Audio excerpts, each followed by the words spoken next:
This is Guinea-Bissau, West Africa. It's one of the world's poorest countries. Most people eat only one meal a day. Little works here in a country still recovering from a bloody civil war. Now Guinea-Bissau faces a new nightmare: an invasion by drug traffickers. We're heading out under cover of darkness to meet a contact. It's too risky to meet him by day.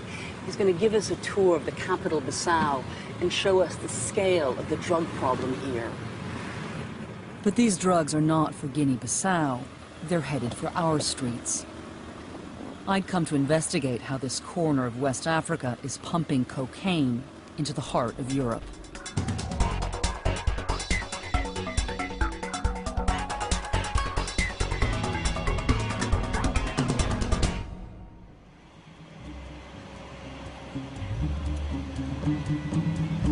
It's totally dark out here. There's no electricity. All I see is the light from a few candles and the headlights of a few cars. We're touring the streets of the capital, Bissau. We're hoping to get our first glimpse of the drug trafficking network. We're heading off to meet a contact. We're driving by night because of the risks. Not only can we not reveal his identity, but we can't say who he works for. It might endanger his life. We met him and a colleague in a remote part of town. They checked we weren't being followed. Our source is well connected with the traffickers. He said the drug barons are operating in the open. He could show us the houses where they lived. We seem to be on the edge of town, on the outskirts. We pulled up next to the house of a local drug distributor. There's a security guard out front. Looks like his car is here. Looks like he's got a few security guards around his house. Most people in Guinea-Bissau could only dream of owning a mansion like this. Tell me about this guy. How much coke does he distribute? He said it was on a massive scale. Tons of cocaine are being shipped through Guinea-Bissau every week from South America. He says this drug distributor has set up a network of drug distribution throughout Africa. He uses young women as mules who travel to Europe. Some of his cocaine is sent by boat. Guinea-Bissau, and everybody knows it, plays the role of warehouse. You know, the drug comes from Colombia. They store it here until they distribute it. Looks like the drug distributor has arrived. We pulled away quickly. Our contact said they could show us another mansion, this one owned by a Colombian. Okay, can we get this close? Okay, so this is... It was too dangerous to stop. Couldn't film the house of the drug dealers. It was surrounded by security men, and so we had to get out as fast as we could. We headed for the home of yet another drug baron. Is it this house? Le Grand ici? I'm being told not to point. This is the home of another Colombian drug trafficker. In the darkness, we'd failed to spot one of his security guards. Be careful with this guy coming. Don't let him see that you're filming. Okay, we've been told to put our camera down. We've been told not to let this guy see that we're filming. Okay. But he'd already seen our camera. No. Let's go. Come on, go. We got to get out of here. We were just seen by a security guard who just got on his phone and began calling in security. We decided to call it a night. If you're looking for a failed state, this is it. Not much works, and its people are dirt poor. They speak Portuguese. Guinea-Bissau was a colony until 1974. Since then, it's been paralyzed by coups and political infighting. Its buildings still bear the scars of a civil war fought 9 years ago. We were told people first realized drug barons were moving in 2 years ago, after a boat wreck. We're heading to a village along the coast where we hear a major shipment of coke sank out at sea, its contents washed ashore. No journalists have ever been there. We don't know what we'll find. We don't know if anyone will even talk to us. We drove several hours south of the capital.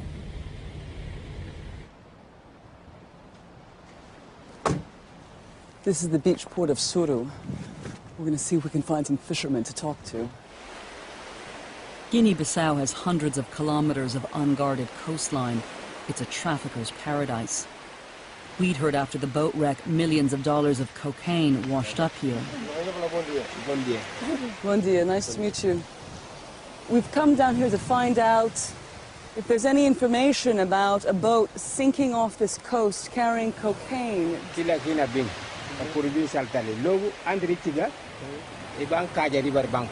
Yes, he does know about it. He says the boat ran ashore on a sandbank and bags of cocaine floated ashore. Do you know what happened to the cocaine?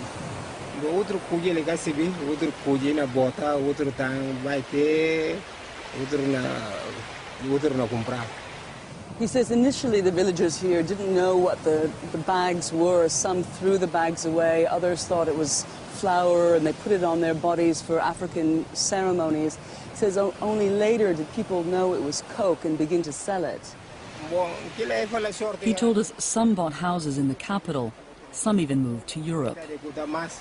He says it was a blessing from God for those who found the coke. The fisherman said he doesn't know where the cocaine comes from, but we've heard much of it is flown into the Bijagos Islands here off the coast of Guinea-Bissau. There are more than 50 islands off the coast, many of them uninhabited. We'd been told traffickers were using the islands as drop-off points. It's pretty clear why the traffickers are operating with such impunity out here. We've been out on these seas for about an hour and we haven't seen a single patrol boat. Our sources told us the Colombians were using one island in particular where the Portuguese had built an airfield. We're coming up on the port of Buba. We know we're going to be closely watched. It's a sensitive location, so we're going to put our camera down.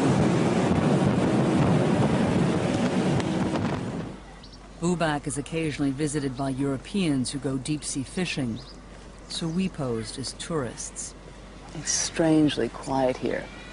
From what we've been told, there are regular flights coming onto this island carrying massive amounts of cocaine, so despite all appearances, it seems there's an awful lot happening under the surface here.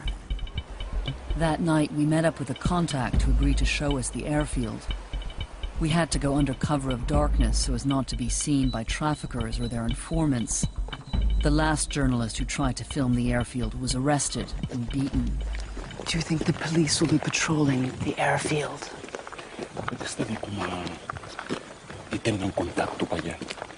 He says it'll probably be quiet tonight because he's not expecting any aircraft to land. But when planes are landing, this place is surrounded with police.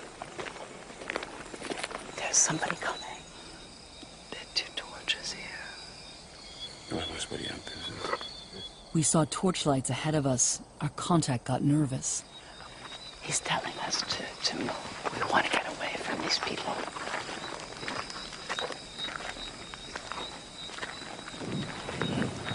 We're walking along a dirt road toward a wide open space. The forest has been cut open. Is this it? This is the airfield.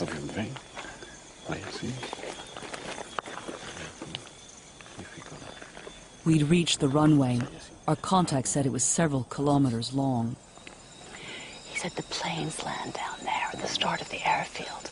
They taxi up to here, where they find cars waiting for them.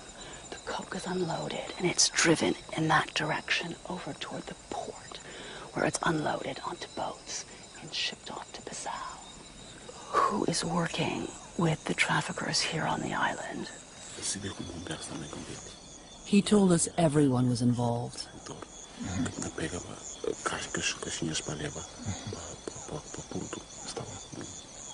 He says he's seen official cars drive up and collect boxes of cocaine.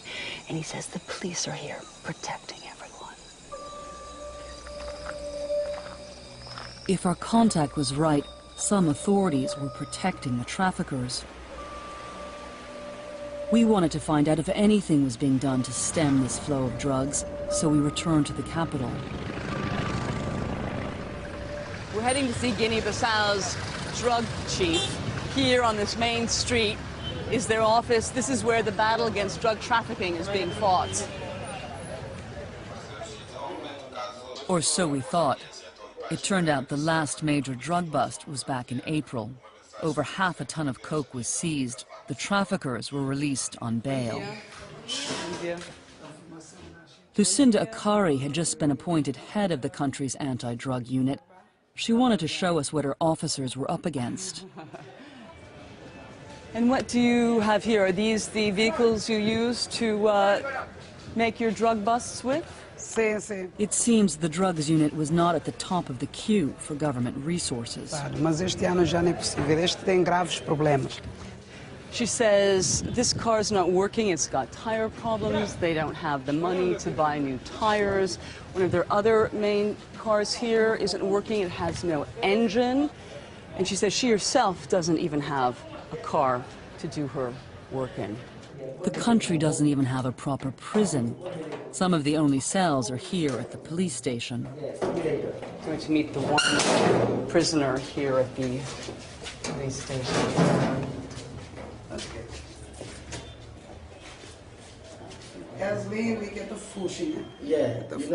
We've just been told that prisoners recently fled through this hole in the ceiling. When did they flee, and how did they get away with this? Diariamente se está ali porque no momento é castigo. Pronto, é expulsada a entrar desde manhã. Okay. She just said that every day there are prisoners who flee from this detention center. But what about your police officers? Aren't they guarding the station? Não, guarda tem mas está sempre lá atrás. De noite porque ali escuridão, eletricidade que tem. She says they have only one guard here. They have no resources. They don't even have electricity. So it's at night that these prisoners flee when nobody's watching them. This is the drugs unit? This is the drugs unit. Essa é tudo de amas. I see no phones, no computers, nothing. Nothing. With so little being done to fight trafficking, public outrage is on the rise. We went to one of Bissau's most popular radio stations to hear it for ourselves. This station has been at the center of the anti-drug movement. We arrived at Radio Bombolom in the middle of a call-in show.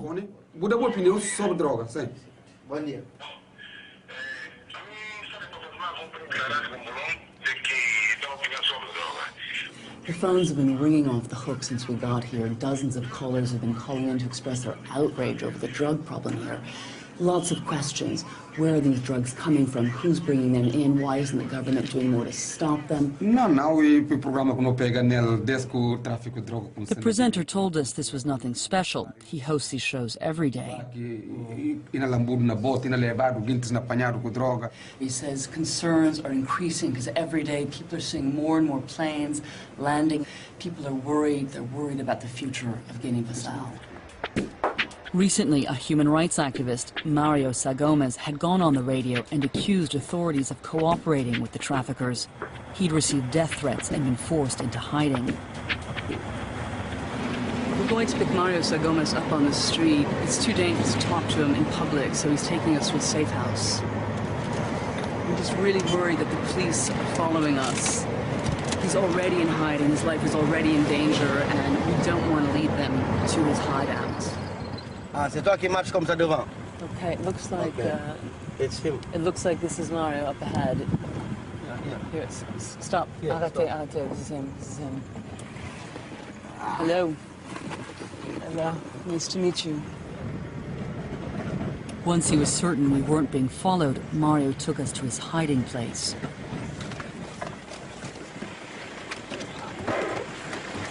Put your life. Okay, we've got to turn the light off now. It's not safe. It's not safe. Turn it off now. Once inside, he told us we could turn our camera light back on. Mario said he'd been in hiding for nearly a month. Mario, you're running from the police. Are you sleeping at all? Yeah, that's the problem, you know. If I say sleep, it's just to rest. Mario told us he had information from inside the military proving authorities were cooperating with the traffickers. Colombians are here. The police, the military, they know them. How they can arrest them? So you're saying the police and the military are letting Colombian drug traffickers operate openly here in Guinea-Bissau? Yes, they're here. He showed us evidence linked to drugs being flown into the country. He said Guinea-Bissau was being bought wholesale by narco-traffickers. Narco-traffic people, they have a good relationship with the people who have power. We know that if it's not that, nobody can just come in one country. You are a foreigner with 600 and something kilos of cocaine and move around in the city. Why is the government not doing anything to stop drug trafficking? I don't know. All this problem is the corruption in the top level. It was the day Guinea-Bissau remembers workers killed at the start of its war of independence against the Portuguese. But we noticed some of the marchers were carrying banners demanding Guinea-Bissau free itself from a new tyranny, the tyranny of drug traffickers. It's a very somber day here in Bissau. People are commemorating war deaths, but they're also mourning the loss of their country to drug trafficking.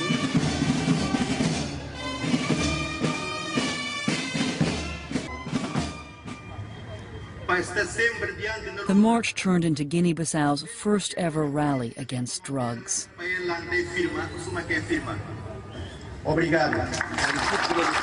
former president of Guinea-Bissau is saying we want a country free of corruption, a country free of drug dealers, and he's calling on the government to do far more to fight drug trafficking. He says the army cannot remain silent. It's got to do something. He says the army has got guns. It's got to use those guns and protect the country against drug traffickers. But the army can only act if the generals and politicians want it to. We'd heard that wasn't the case. The only way to confirm this was to get to someone on the inside. A meeting was arranged, but to protect our source, we had to film covertly. We were picked up on a deserted street corner. We finally made contact with somebody inside the Secret Services after weeks of trying. He's agreed to talk to us about drug trafficking here in the capital. It's an extremely sensitive meeting.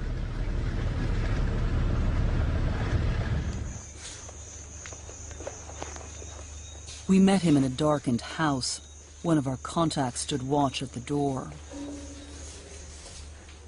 He'd agreed to meet us only if we hid his identity. Tell us what you know about the drug network in Guinea-Bissau. Mas a nós nunca desejar peticionar esse tipo de rede porque não tem uma vida normal. Mas mais tarde olha como aquilo que tem que fazer para libertar o país e por isso que ainda é caminho. He says because the government has no money, it has not been able to develop the country, it has not been able to pay any salaries, it has opened its arms to drug trafficking. This way there is more money in the country. He says everybody is involved in the drug trafficking business. Ministers, the military, the police, everyone. What have you seen? Bom, nunca em presenciar na grande quantidade que apanha. Suddenly our lookout whistled a warning. Someone appeared to be approaching.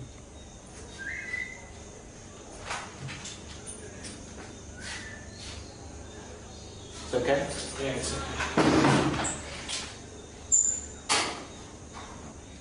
He says he's never been involved in the drug trade, but he's had members of the armed forces come to him and ask him to find clients for them, people that they can sell their cocaine to. He says there are people here who believe that the drug trade is a very good thing for Guinea-Bissau. What are the consequences of the drug problem here? Único politicino e guerra. Só guerra, porque a maioria das partes que estão envolvidas no problema é militar. He says one of the major consequences could be another war. He says you've got the officials and the military involved in the drug trade, and you've got members of the police opposed to it. There could be a war between the police and the military. He says there could also be a war between members of the military. He said different branches of the military were likely to fight over the spoils, and an already failed state could fracture even further. We've heard charge upon charge made against the government, so we're here to get some answers from the Prime Minister. Prime Minister Martino Ndafa Kabi had only recently been appointed after yet another political crisis. But people tell us if the government really wanted to fight the drug trade, if it wanted to stop the drug trade, it could. But for instance, your drug police have just one car for their drug busts. How serious is this government in fighting the drug trade? He said the government is serious, but the country has no money to fight drugs. But you say you have no resources, and yet we see wealthy houses, we see ministers with big cars. Why is it that the drug police have just one car? They cannot do their work. It doesn't look like your government is serious. He said the government doesn't have money for any of its needs. But given the scale of the drug trafficking here, it suggests that many people in the military and the Navy are involved, and we have heard from inside sources, inside the security services, that in fact they are involved. Esse é problema identificado. Agora, como, quando, qual meio e qual momentos que está fazido, que nunca se viu. He says, as the head of the government, he has no evidence of the involvement of security services in the drug trade. But he says fighting drugs is a priority here. However, Guinea-Bissau is a very fragile country. It has no resources, and it needs the help of the international community to fight this growing problem. It can't do it alone. The next day, we got a call from the activist in hiding, Mario Sagomez. He wanted to take refuge at the United Nations offices in the capital, and he asked for our help. We're going to get Mario and take him to the UN building, but we're a little worried. We're not sure if we're being followed by the police. We think our phones are being tapped, and we don't want to compromise Mario's safety. We met Mario in the hideout where we'd interviewed him a few days earlier. Mario. Hello. Good to see you. Fine. How are you doing? Good. Are you ready to go to the UN? Yeah. Great. Okay.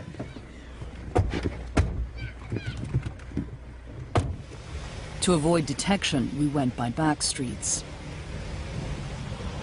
Hi there, it's Kate. We've got Mario with us. We'll be arriving in about 5 minutes. Okay, very good. Okay. See you soon. I just spoke to the #2 at the UN. He said he's going to meet Mario at the gate. The international community knows Guinea-Bissau is a cocaine gateway to Europe, but it's given little support to the fight against drugs here. Without our help, Mario Sagomez might still be in hiding. Mario, we'll see you soon. Thank you for everything. Anti-drug activists here have been demanding international help. Here today, a small sign of support. But it's coming a little late. With the drug traffickers on the verge of taking over Guinea-Bissau, the country seems condemned to remain a failed state, condemned by Europe's inaction and our growing hunger for cocaine.